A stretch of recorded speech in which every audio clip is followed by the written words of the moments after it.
ग्राहकमुखी banking सेवा। ग्राहकमुखी banking सेवाको परिचय। बैंक तथा वित्तीय संस्था र ग्राहकहरू एक आपसमा बैंकिङ सेवाका क्रेता विक्रेता हुन्।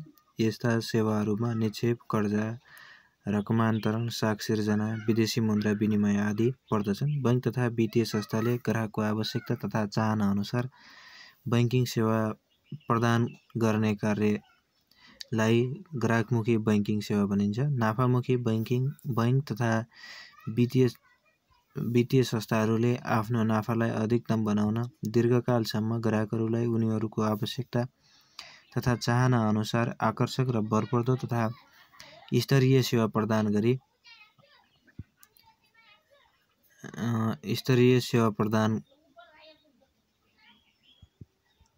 गरी अधिकतम सन्तुष्टि दिन सक्नुपर्छ। कारोबारमा जति व्यापकता ल्याउन सक्यो, सञ्चालन लागतमा न्यूनता र आम्दानीमा वृद्धि हुन्छ। कारोबारमा वृद्धि ल्याउन ग्राहकलाई बैंकमा आकर्षित गर्नुपर्ने हुन्छ। त्यसका लागि ग्राहकमुखी बैंकिङ सेवा प्रदान गर्नुपर्ने हुन्छ। एउटा सन्तुष्ट ग्राहकले अन्य धेरै ग्राहकहरूलाई पनि विज्ञापनको काम गर्न सक्छ। यसको संक्षिप्त परिचयमा ग्राहक र ग्राहकमुखी बैंकिङ सेवालाई संक्षिप्तमा यसरी बुझौँ। ग्राहक वस्तु तथा सेवाका खरिदकर्ता हुन्। बैंक तथा वित्तीय संस्थामा कारोबार गर्ने व्यक्ति तथा संस्थाहरू सो बैंक तथा वित्तीय संस्थाको लागि ग्राहक हुन्। एउटा सन्तुष्ट ग्राहकले अन्य धेरै ग्राहकमाझ सुस्फूर्त रूपमा विज्ञापनको कार्य गर्दछ। ग्राहकको आवश्यकता, चाहना, अपेक्षा एवं समय सापेक्ष रूपमा बैंकिङ सेवा प्रदान गर्ने ग्राहकलाई सन्तुष्ट पार्ने ग्राहकलाई ग्राहकमुखी बैंकिङ सेवा भनिन्छ। ग्राहकमुखी बैंकिङ सेवाबाट मात्र बैंकिङ व्यवसायमा कुनै पनि बैंकको भविष्य सुनिश्चित हुन सक्छ। ग्राहकको परिचय। सामान्य अर्थमा वस्तु तथा सेवाका खरिदकर्ता ग्राहक हुन्। व्यवसायको प्रकृति, आयतन, क्षेत्र आदिका आधारमा ग्राहकका छुट्टा छुट्टै नाम हुन्छन्। ग्राहकहरूलाई कतै ऋणी, कतै सेवाग्राही, कतै उपभोक्ता त कतै ग्राहक नै भनिन्छ। बैंक तथा वित्तीय संस्थामा कारोबार गर्ने व्यक्ति तथा संस्थालाई सो बैंक तथा वित्तीय संस्थाको ग्राहक भनिन्छ। ग्राहकले बैंक तथा वित्तीय संस्थामा रकम जम्मा गर्ने, भुक्तानी लिने, सटही कारोबार गर्ने, ऋण लिने, ऋणको सामा वा ब्याज भुक्तानी गर्ने, रकम ट्रान्सफर गर्ने आदि कार्य गर्दछन्। बैंक तथा वित्तीय संस्थामा ग्राहकमा निक्षेपकर्ता, ऋणी, सेवाग्राही, एजेन्ट आदि सबै ग्राहक हुन्।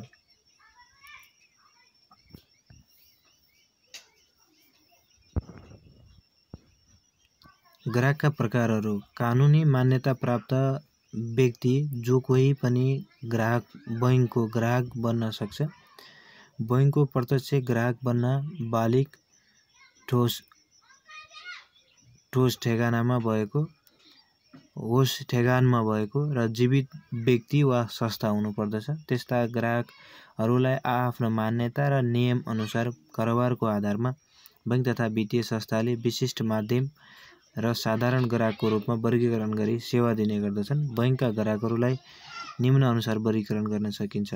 भौतिक व्यक्ति, एक वा सोभन्दा बढी व्यक्ति मिलेर पनि संयुक्त रूपमा कारोबार गर्न सक्छन्। कानुनी व्यक्तिहरू, कुनै कानुन मार्फत स्थापित एकलौटी व्यवसाय, साझेदारी फर्म, प्राइभेट तथा पब्लिक लिमिटेड कम्पनी, सङ्घ संस्था तथा विभिन्न निकायहरूलाई कानुनी व्यक्तिको रूपमा लिन सकिन्छ। ग्राहकको महत्त्व।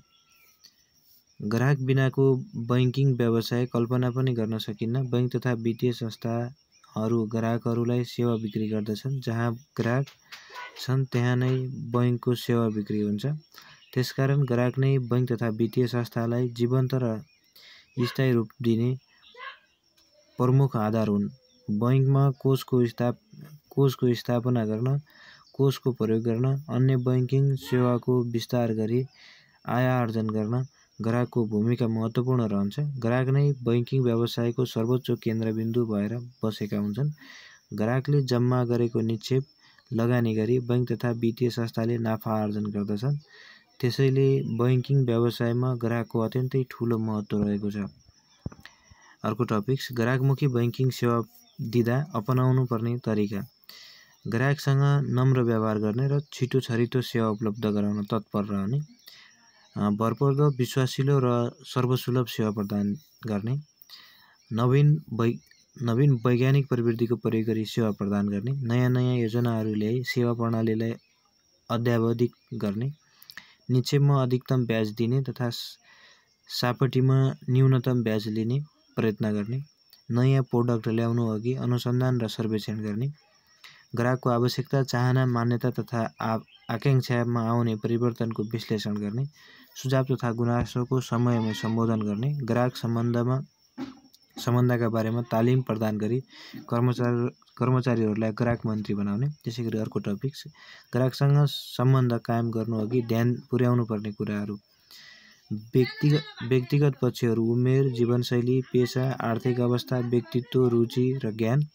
सामाजिक पक्ष सामाजिक प्रतिष्ठा, सामाजिक व्यवहार आदि। सांस्कृतिक पक्ष संस्कृति, जात, धर्म, भाषा, प्रचलन आदि। मनोवैज्ञानिक पक्ष उत्प्रेरणा, सन्तुष्टि, गुनासा आदि। त्यसैगरी अर्को टपिक ग्राहक सन्तुष्ट बनाउने आधारहरू। ग्राहकलाई शिष्टतापूर्वक स्वागत गर्ने, हँसिलो, सुमधुर, सरल स्वभावमा प्रस्तुत हुने, आवश्यकता र गुनासोको सही समाधान गर्नुपर्ने ग्राहक सन्तुष्ट बनाउने आधार हो। ग्राहकलाई सन्तुष्ट बनाउन निम्न कुराहरू विशेष ध्यान दिनु उपयुक्त हुन्छ।